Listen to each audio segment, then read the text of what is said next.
देहरादून में रविवार को बालावाला में बड़े हिंदू सम्मेलन को आयोजन किया गया। मुख्यमंत्री पुष्कर सिंह धामी ने इस कार्यक्रम में हिस्सा भी लिया। उन्होंने कहा कि यह सिर्फ एक सम्मेलन नहीं है बल्कि हिंदू समाज का महापर्व है। यह समाज की चेतना, एकता और आत्मगौरव को दिखाता है। मुख्यमंत्री ने बताया कि हिंदू समाज आज जागरूक और अपने धर्म और संस्कृति के पुराने वैभव को एक बार फिर से लौटाने के लिए पूरी तरह से संगठित है। उन्होंने कहा कि राष्ट्रीय स्वयंसेवक संघ के 100 साल पूरे होने पर देश भर में ऐसे कार्यक्रम हो रहे हैं। उन्होंने कहा कि भारत में विविधताएं बहुत हैं, लेकिन संघ ने भेदभाव को छोड़कर सबको जोड़ने का काम किया है। अब ऐसे में आगे बढ़ेंगे, अगली खबर का रुख करेंगे, जहां देहरादून में सामाजिक न्याय और अधिकारिता मंत्रालय की ओर से दिव्य कला मेले का आयोजन किया गया। इस कार्यक्रम में केंद्रीय राज्य मंत्री वीएल वर्मा शामिल हुए। साथ ही मेले में उद्घाटन करने के लिए गुरमीत सिंह पहुंचे। इस मौके पर स्थानीय विधायक और कई अधिकारी भी मौजूद रहे। कार्यक्रम के दौरान कई दिव्यांग लोगों को आर्थिक सहायता के रूप में चेक दिए गए और जरूरी सामान मुफ्त में बांटे गए। राज्यपाल ने यह कहा कि ऐसे मेले दिव्यांग लोगों की छुपी हुई कला को सामने लाते हैं। वहीं केंद्रीय मंत्री वीएल वर्मा ने कहा कि प्रधानमंत्री नरेंद्र मोदी के मार्गदर्शन में दिव्यांग जनों के लिए लगातार काम किया जा रहा है। यह मेला 21 फरवरी से लेकर 1 मार्च तक चलने वाला है। मेले में करीब 90 स्टॉल्स लगाए गए हैं।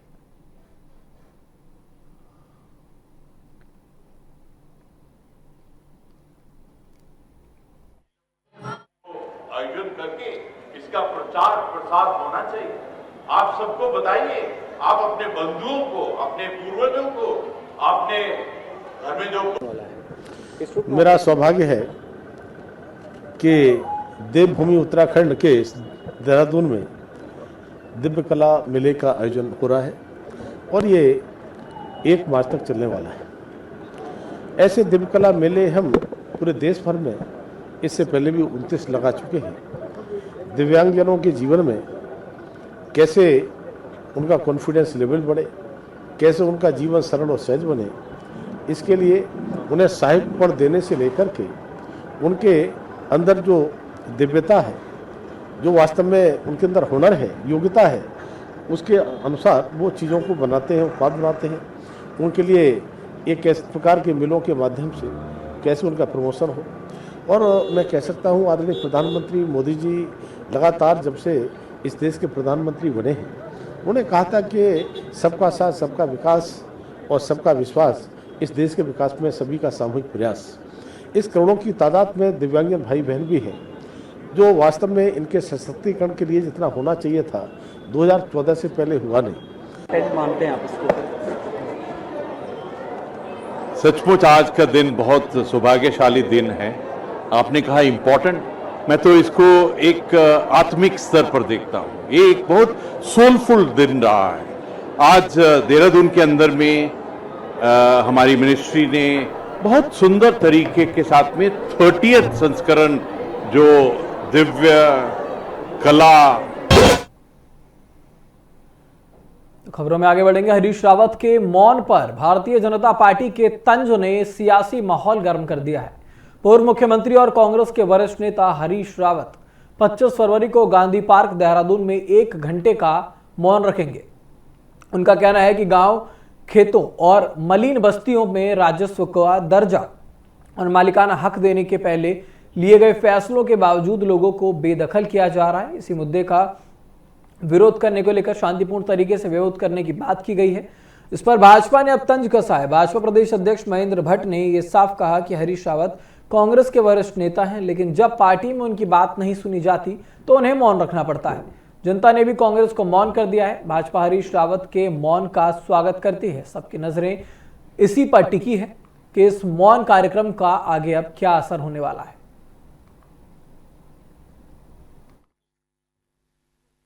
ऐसा नहीं है, हरीश रावत भी बहुत अच्छा नेता है और जब दिल के अंदर सुनाई बंद हो जाती है तो व्यक्ति मौन धारण करता है। और हरीश रावत जी का मौन धारण लगातार अनेक बार हो चुका है और जनता ने मौन धारण करा रखा है और कितनी बार करें हम उनके मौन धारण का स्वागत करते हैं।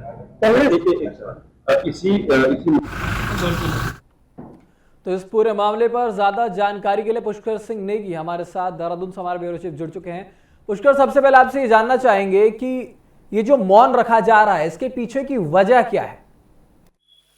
देखिए मैं आपको बताना चाहूँगा कि मुख्यमंत्री जो पूर्व मुख्यमंत्री हरीश रावत हैं, ये जो इंडी गठबंधन यानी इंडिया गठबंधन जो है 25 तारीख को जो है एक मौन जो है गांधी पार्क में जो रखने वाला है, क्योंकि इसमें जो है तमाम सारे राजनेता जुड़ेंगे, चाहे वो कांग्रेस के हों या यूकेडी के हों या बसपा के हों या रीजनल पार्टियां हैं या जो क्षेत्रीय पार्टियां। क्योंकि सबसे बड़ा सवाल आपने वही कहा कि क्या मामला है, इस मामले का किस तरह से जो है हरीश रावत जो है मौन यहाँ पे 1 घंटे का रखने वाले हैं। ये सवाल जो है जिस तरह से जो बुलडोजर यानी कि जो बुलडोजर बाबा के नाम से जो है जगह जगह जो है भवन गरीब लोगों के जो कांग्रेस आरोप लगा रही है कि तोड़े जा रहे हैं, चाहे रोटी कपड़ा मकान।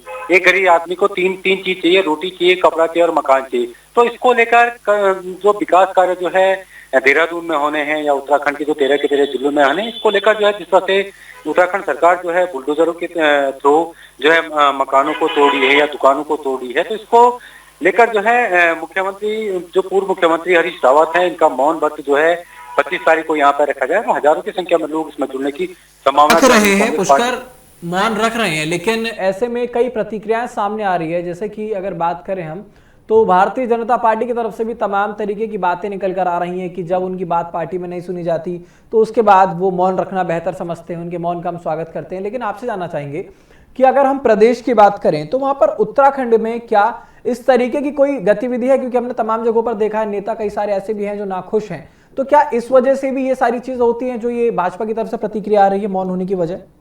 बिल्कुल आपने सही कहा थी कि जैसे भारतीय जनता पार्टी के जो प्रदेश अध्यक्ष महेंद्र भट्ट हैं, उन्होंने बयान दिया है कि हरीश रावत को तो पहले चाहे 2022 का चुनाव हो या 2017 का चुनाव हो, कांग्रेस को जो है जनता ने नकार दिया था। उसको लेकर जो है बयानबाजी जरूर है, चाहे भाजपा की तरफ से हो या कांग्रेस की तरफ से हो। अगर मैं कांग्रेस की अगर बात करूं तो कांग्रेस जन मुद्दों को लेकर हमेशा से जो सड़कों पर उतरे है, लेकिन भारतीय जनता पार्टी के जो प्रदेश अध्यक्ष हैं महेंद्र भट्ट हैं, इनका सीधे सीधे जो है कटाक्ष हम इसको कह सकते हैं ऋतिक कि जब जनता ने जो है कांग्रेस को नकारा है, उसके बाद जो है हरीश रावत जो है मौन हो जाते हैं।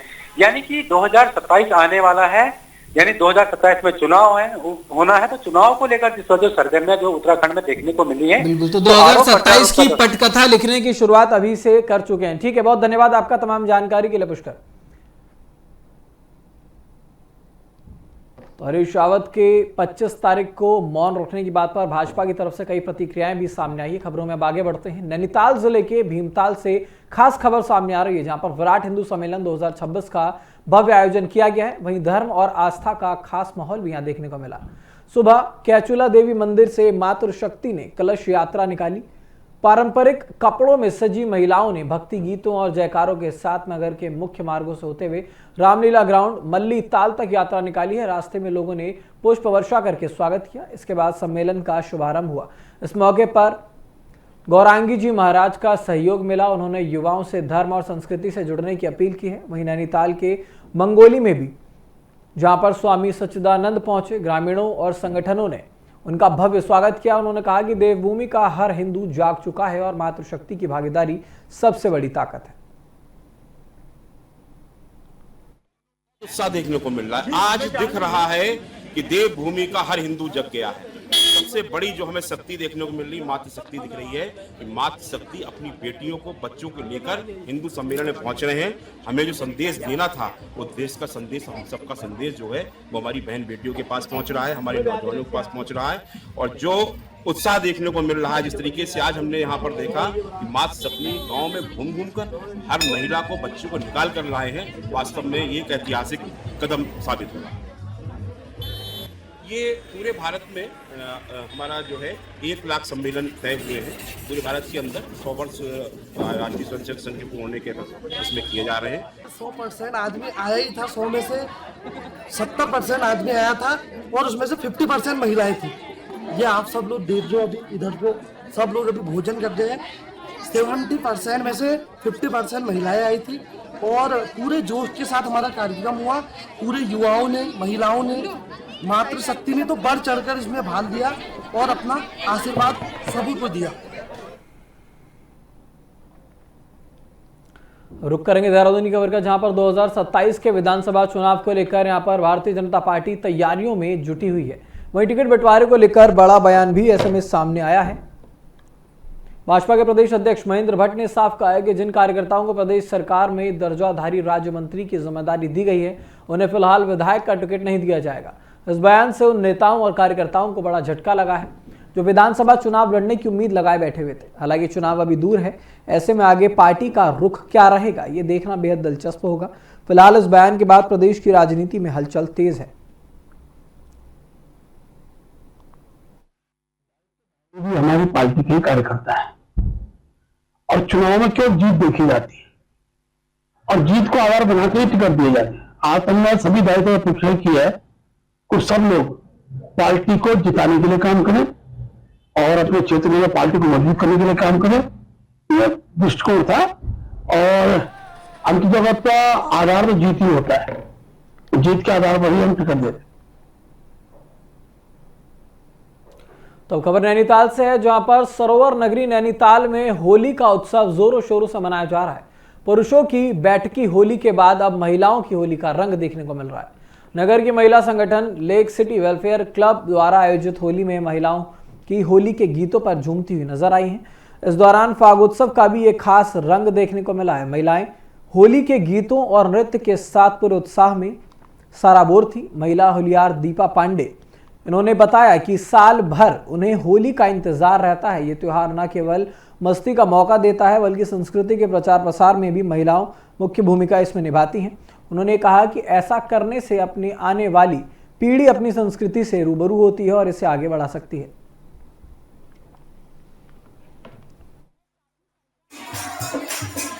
इसमें हमारे बीच अल्मोड़ा से, रामनगर, हल्द्वानी, भीमताल, गेटिया की और नैनीताल की महिलाएं हमारे साथ हैं। आप देख रहे हैं यहाँ पर होली को लेकर इतना उत्साह है, ऐसा लगता है कि मानो पूरा वृंदावन और बरसाना यहाँ आ गया हो। हमने होली को आकर्षक बनाने के लिए जो स्वांग बन के यहाँ पर आते हैं उनके लिए भी एक टीम रखी है कि जिससे जो हमारे समाज में जो कुरीतियाँ हैं उन पर एक मैसेज समाज में जाए, हम उसको रोक पाए और बेस्ट जो स्वांग होंगे उनको यहाँ पर पुरस्कृत भी किया जाएगा। और हमारे बीच में जो होलियार हैं, जो हमारे पुराने होलियार हैं जिन्होंने अपने समाज में होली का प्रचलन किया है, उनको प्रतिवर्ष यहाँ पर पुरस्कृत किया जाता है। इस वर्ष भी 5 होलियारों को यहाँ पर पुरस्कृत किया जाएगा, जिसमें रामनगर से, हल्द्वानी से, अल्मोड़ा से, भीमताल से और नैनीताल से। होली की बहुत अच्छी झलक यहाँ पर। तो रुद्रप्रयाग से बड़ी खबर है, जहां जिलाधिकारी विशाल मिश्रा ने केदारनाथ धाम यात्रा को लेकर जिला प्रशासन की तैयारियों की समीक्षा की है। बैठक में डीएम ने निर्देश दिए कि यात्रा के दौरान श्रद्धालुओं की सुविधा और सुरक्षा सर्वोच्च प्राथमिकता होगी। सभी विभाग आपसी समन्वय और टीम भावना के साथ काम करेंगे। सड़क और राजमार्ग की तैयारियों की समीक्षा करते हुए संभावित क्षेत्रों में सही समय पर कार्य करने के निर्देश दिए गए। शटल सेवा और परिवहन व्यवस्था पर चर्चा के दौरान टैक्सी यूनियनों के साथ समन्वय स्थापित कर समस्याओं का समाधान करने को कहा गया है। इसके साथ ही पैदल मार्ग और पड़ावों की व्यवस्थाओं की समीक्षा में पेयजल, स्वास्थ्य सुविधा, यात्री आवास सुरक्षा नेटवर्क, कनेक्टिविटी, इमरजेंसी हेलीपैड और सफाई पर खासतौर पर ध्यान रखा गया। पुलिस अधीक्षक निहारिका तोमर ने यात्रा के दौरान अतिरिक्त पुलिस बल और सुरक्षा व्यवस्था का विवरण भी साझा किया। आज मेरे द्वारा चारधाम यात्रा के दृष्टिगत एक बैठक का आयोजन किया गया, जिसमें सभी इम्पोर्टेंट जो भी डिपार्टमेंट्स हैं उनके सारे ऑफिशियल्स ने प्रतिभाग किया। सड़क, पेयजल, नगर पंचायत, नगर पालिका, उरेडा, जो भी संबंधित विभाग थे सभी को निर्देशित किया गया है कि 15 मार्च तक अपनी सारी तैयारियां पूरी कर लें। जल्द से जल्द जिसको जो भी प्रपोजल सैंक्शन कराना है उसके प्रपोजल्स सबमिट कर दिए जाएं। विशेष फोकस सड़क की सफाई, सड़क के इर्द गिर्द जो मलबा पड़ा है उसको हटाने को लेकर के है, साइनेजेस लगाने को है, क्रैश बैरियर है, रोड सेफ्टी को लेकर के पूरा ध्यान रखा जाएगा। और मेरे और एसपी के द्वारा बैठ करके ये भी डिस्कस किया गया है कि किस तरीके से हम लोग better traffic and crowd management को आयाम दे सकें। तो इसमें भी हम लोग लगे हुए हैं और हमारी सारी टीमें ग्राउंड्स पर दिखेंगी। विशेष सफाई अभियान के लिए भी निर्देश दिए जा चुके हैं और जल्दी इसका फील्ड से वेरिफिकेशन भी कराया जाएगा। अन्य विभाग के जो अधिकारी हैं वो भी अपनी रिपोर्ट्स देंगे। तो मुझे उम्मीद है कि एक बहुत अच्छी, साफ, स्वच्छ और व्यवस्थित यात्रा का आयोजन हम लोग करेंगे। खबर विकास नगर से है। शिक्षा निदेशक से मारपीट के मामले में विवादों में आए विधायक उमेश शर्मा काऊ के खिलाफ यूथ कांग्रेस ने प्रदेश भर में मोर्चा खोल दिया है। यूथ कांग्रेस के कार्यकर्ताओं ने कई जिलों में प्रदर्शन करके विधायक का पुतला फूका और उनके खिलाफ सख्त कार्रवाई की मांग की है। विकासनगर में कार्यकर्ता सड़कों पर उतरे और प्रदेश सरकार तथा विधायक उमेश शर्मा काऊ के खिलाफ नारेबाजी की। प्रदर्शनकारियों ने आरोप लगाया है कि प्रदेश में आपराधिक घटनाएं बेहद बढ़ रही हैं और सत्ता पक्ष के लोग ही अराजकता फैला रहे हैं। उन्होंने कहा कि यदि जनप्रतिनिधि ही कानून का सम्मान नहीं करेंगे तो आम जनता को क्या संदेश मिलेगा। प्रदर्शन के दौरान विधायक का पुतला दहन किया गया और सरकार से तत्काल प्रभाव से कार्रवाई की मांग उठाई गई। यूथ कांग्रेस ने चेतावनी दी है कि यदि शीघ्र कार्रवाई नहीं हुई तो आंदोलन को और ज्यादा तेज किया जाएगा। जैसा कि आप सभी को विदित है, कल जिस प्रकार शिक्षा निदेशक के कार्यालय में जाकर विधायक उमेश कुमार और काऊ और उनके समर्थकों द्वारा शिक्षा निदेशक के साथ मारपीट गई, इसकी हम कड़ी शब्दों में घोर निंदा करते हैं। और उसी परिप्रेक्ष्य में आज यूथ कांग्रेस से चक्राता और विकासनगर के साथियों ने यह निर्णय लिया कि हम विकासनगर के अंदर पुतला दहन करने का काम करेंगे और आज हम तभी यहाँ डॉक्टर चौक पर एकत्रित हुए हैं।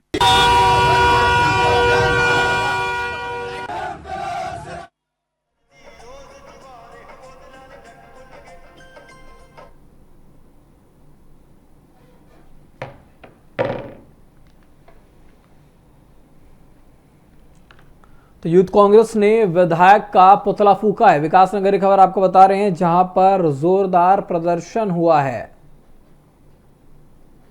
आप देख सकते हैं तस्वीरों में ये रोष यहां के युवाओं में है। रुक करेंगे देवप्रयाग का, जहां से एक दुखद खबर सामने आई है। ऋषिकेश श्रीनगर राष्ट्रीय राजमार्ग पर सोमवार को एक ट्रक चालक की मौत हो गई।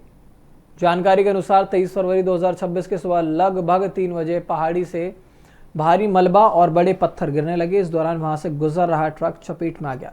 ट्रक का कैबिन पूरी तरह से पिचक गया और चालक मलबे में फंस गया। मरने वाले ड्राइवर की पहचान 55 वर्षीय मुरारी लाल के रूप में हुई।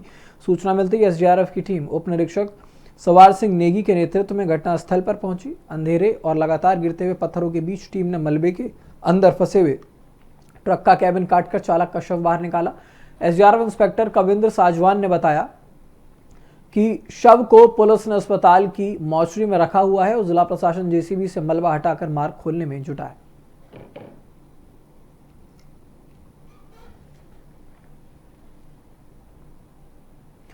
विकासनगर तहसील के ग्राम पंचायत सिंगनीवाला शीशमबाड़ा से बड़ी खबर सामने आ रही है। यहां पर कुछ भूमाफिया गरीब किसान की जमीन पर कब्जा करने की कोशिश कर रहे हैं और अन्य उन्हें गोली मारने की धमकी भी दे रहे हैं। भूमाफियाओं ने किसान की जमीन पर लगी 4 दीवारी और खंभे तोड़ दिए और किसान को धमकाया। पीड़ित किसान देवी सिंह का यह कहना है कि ये पिछले 25 साल से अपनी जमीन पर हैं और यहीं से परिवार का भरण पोषण करते हैं। उन्होंने आरोप लगाया कि पुलिस भी भूमाफियाओं के साथ मिली हुई है और किसान ने यह भी बताया कि भूमाफियाओं ने जाति सूचक शब्दों का प्रयोग किया है और जाली दस्तावेज दिखाकर धमकी दी गई। अगर कब्जा नहीं छोड़ा तो उन्हें जेल भी भेजा जाएगा और गोली मार दी जाएगी। पीड़ित किसान ने जिलाधिकारी देहरादून के पास शिकायती पत्र दिया और सेलकुई थाने में रिपोर्ट दर्ज कराई है। उन्होंने पुलिस से अपनी सुरक्षा सुनिश्चित करने की गुहार लगाई।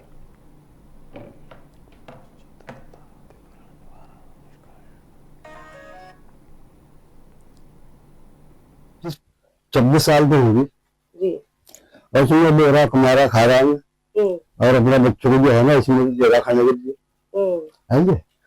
तो जिसमें अब जो दूसरे से कौन है वो कहाँ के रहने वाले तो मैं जानता नहीं। वो आके कहने लगा कहेंगे भाई हाँ जो हमारी जमीन भी है।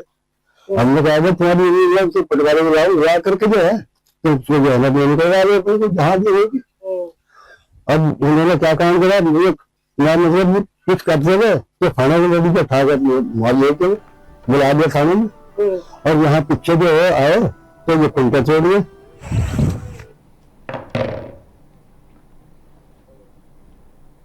तो डोईवाला से इस वक्त की बड़ी खबर आपको बता दें, पुलिस की चेकिंग के दौरान नशे में धुत तरुण ने अपनी BMW कार में ब्रेक लगाने की बजाय एक्सीलेटर तेज कर दिया, जिसकी वजह से पुलिस बैरिकेडिंग को जोरदार टक्कर मार दी गई।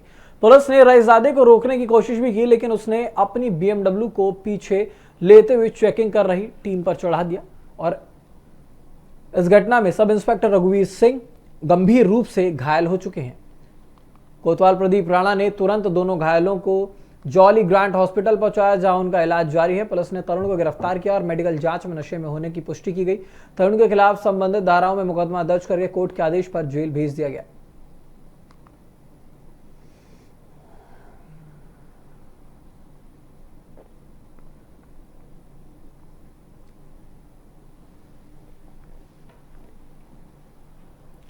तो देहरादून से खास खबर सामने आ रही है, जहां नगर निगम ने महिला सशक्तिकरण को बढ़ावा देते हुए घर घर कूड़ा शुल्क संग्रहण में महिलाओं को 25% हिस्सेदारी दी है। इस पहल से अब तक करीब 63 लाख रुपए का राजस्व प्राप्त हुआ है। 100 में से 57 वार्डों में महिला समूहों को कमान सौंप दी गई। आयुक्त नमामि बंसल के अनुसार इस पहल ने न केवल महिलाओं को रोजगार और स्थायी आय का अवसर दिया है, बल्कि नगर निगम की कार्यप्रणाली में भी सुधार हुआ। महिला समूहों के प्रयास से शहर की स्वच्छता व्यवस्था में भी सकारात्मक बदलाव हुए।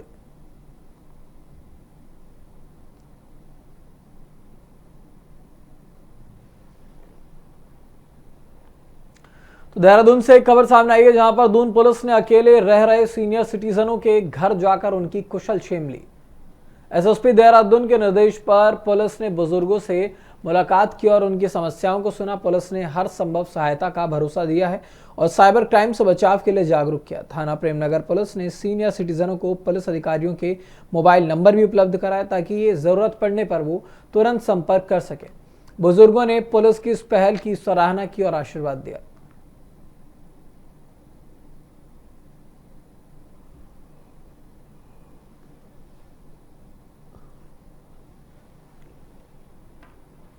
तो अब खबर देहरादून से है, जहां पर उत्तराखंड में एसआईआर को लेकर सरकार पूरी तरह से गंभीर है। मकसद साफ है कि हर मतदाता अपने वोट का सही इस्तेमाल कर सके और कोई भी व्यक्ति मतदान से वंचित न रहे।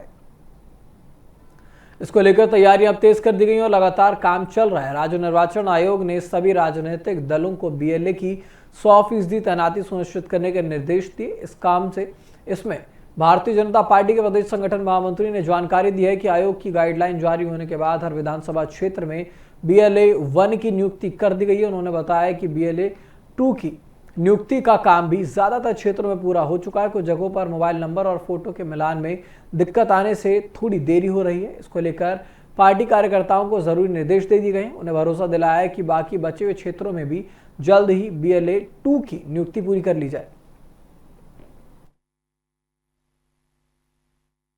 देखिए, जैसे ही राज्य चुनाव आयुक्त ने जो हमको गाइडलाइन दी है, उसके अनुरूप हमने अपने सभी जिलाध्यक्षों को इस संदर्भ में परिचित करा दिया था और उसके संदर्भ में हमने BLA 1 जो प्रत्येक विधानसभा का एक होता है, उसको पहले ही हमने कंप्लीट कर लिया था। और BLA 2 हमारे अधिकांश BLA 2 बन चुके हैं।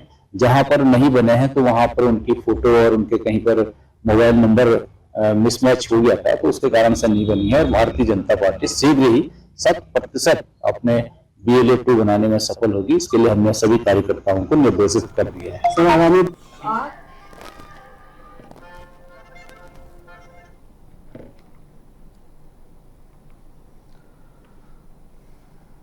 तो खबर देहरादून से है, जहां पर 2027 के विधानसभा चुनाव को लेकर सियासी हलचल अब तेज हो चुकी है। इसी बीच कांग्रेस प्रदेश अध्यक्ष गणेश गौदियाल का एक बड़ा बयान सामने आया। उन्होंने कहा कि अगर राज्य में कांग्रेस की सरकार बनती है तो गैरसैंण को स्थायी राजधानी बनाया जाएगा।